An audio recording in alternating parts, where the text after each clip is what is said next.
Hello, this is Christy. Descript has updated to version 81. It's 23rd February 2024, and they have a few updates, one of which I was waiting for a long time to do with animation. Let's dive in right now. One of the standout features in this update is the addition of easing for animation. What does easing mean? Previously, animation in Descript was moving in a straight line and at constant speed, which was a little boring. So now, after this update, you have 4 ways to animate objects on the screen. They're still moving in a straight line, but you have now the option to vary the speed of movement across the entire animation. So this gives it a little bit of human touch, if you want. So let's have a look. This was the default linear animation in Descript. Watch how this plays.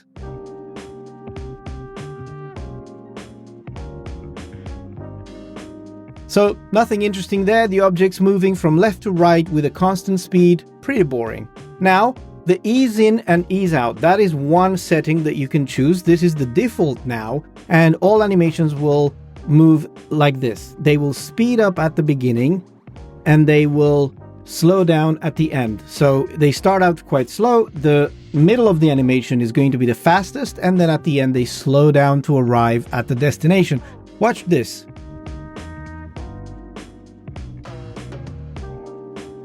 So that is great. This is my favorite now. The other one is the ease in, which means the object will begin the animation slowly, but then it's going to speed up and arrive at a sudden stop at the end. Watch this.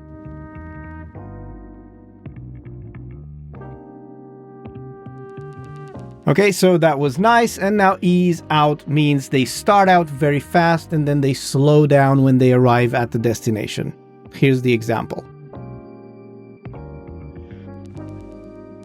So quite interesting. Now Descript has aligned itself with the other animation software where they have this easing thing and the motion is much more human-like and much more interesting, and it's not just a boring old movement in one direction, constant speed.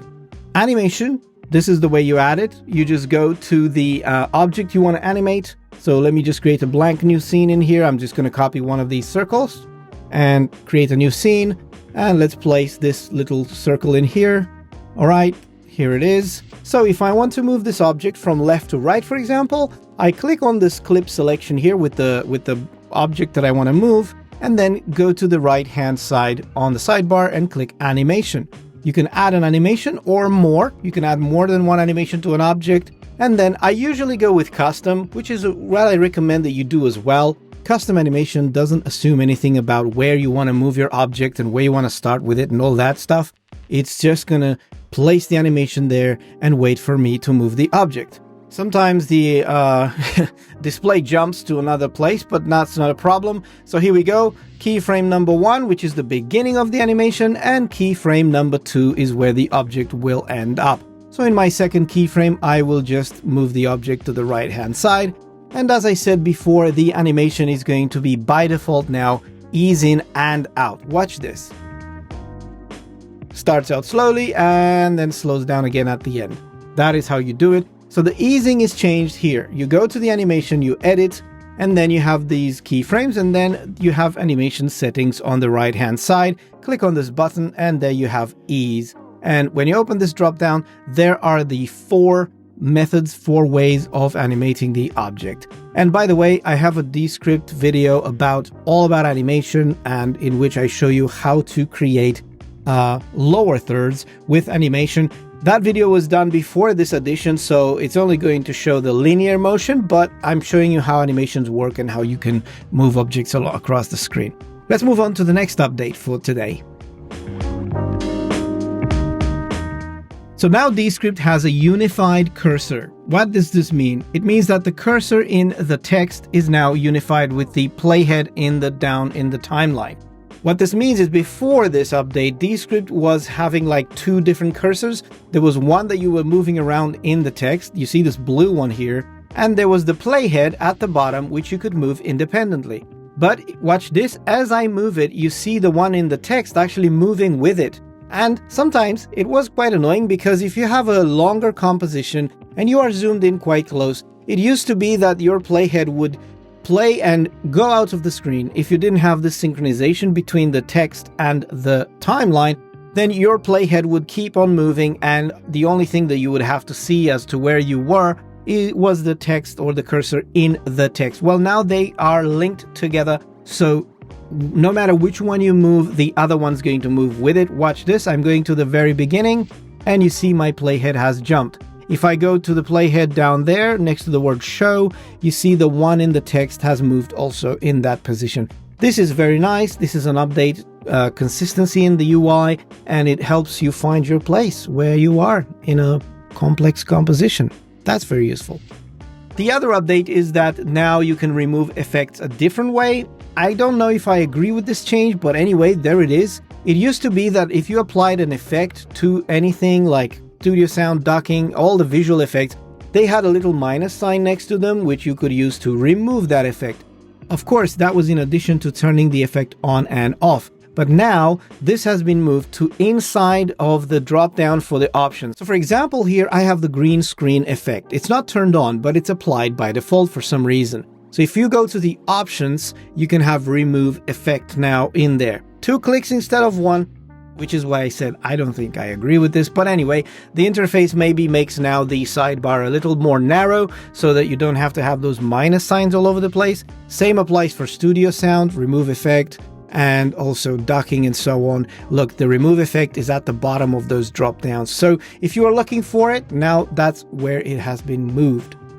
Another update is that they have switched the text to image backend AI model to the new one, DALL-E 3. It used to be DALL-E 2, and of course DALL-E means it's, using OpenAI's technology to generate images from text prompts. So if you didn't know this was possible to do, let me show you where it is. You go to the media bin and you go to images, and there you have it, text to image. So if you click on that, you can type any prompt in here. For example, a fox lost in a blizzard in winter. So there you go. This is a prompt that I have here. I press enter, and now the AI will generate these images. You may have seen this in Midjourney and all the other image generating AI thingies. So now this one has been updated to the newer version, more capable DALL-E 3 from OpenAI.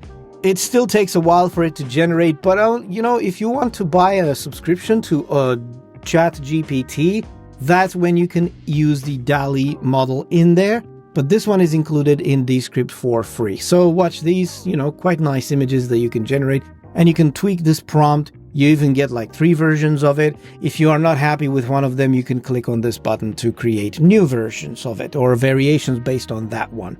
So there you have it, and you can use these images in your projects. And now this model is supposedly more capable because DALL-E 3 is more capable too. So there you have it. In addition to these updates, there are some other bug fixes which I'm not going to mention in here, but they have to do with toolbars and interface being glitchy and all that stuff. And sometimes, Wordless Media used to have a lot of bugs when they introduced it, and now they fixed some of those. So you can discover these yourself in the changelog, which I am linking to in the description here. So I hope you enjoyed this update. It was a very quick one, but I showed you kind of what is new in Descript version 81. Thank you again for watching. If you are interested in learning Descript with me, check out the links in the description for coaching sessions and my membership, MediaMakers.club. See you there!